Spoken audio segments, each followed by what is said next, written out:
So I'm going to read these two pieces. It's called From Darkness to Bloom by Margaret Ann Tuckman. Can everybody hear me all right? No? Can you come in a little closer? All right. Anybody that can't hear me, move closer. All right? Okay. All right. From Darkness to Bloom. Hyacinth bulbs sit in a box under my desk on the shortest day of the year.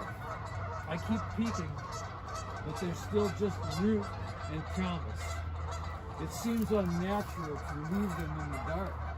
However, they'd be all pale leaves and no blossom if not given the darkness they need.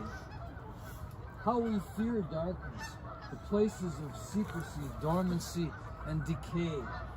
We forget that some darkness is a crucial half of creation, a necessary break when body, mind, and spirit are nourished. Even when darkness is despair, where monsters, real or imagined, lurk, dawn is guaranteed.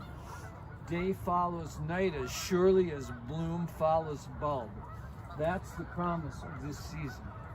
For in a few days, we, like dormant bulbs in a dark box, get another chance to grow when hope comes to us, offering opportunities undreamed. So this is a poem by a British poet, David Grubb, A Star in the Heart. Advent, the arrival time, the waiting time, the expectation time, the preparing for wonders time, the entering of new things time, the time for seeing anew, the daring time, the adventure time, the sounding time, the revealing time, the entering light time, the promised time, the light in the mind time, the coming of Christ time, the child of wonder time, the transformation time, the God arriving time, the God within us all time. And this time, this year, what will we do? What will we say to ourselves? What will we say to others?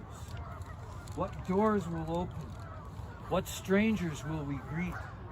What wonders will we explore? What will change in us? What will we exchange? What will be born in us?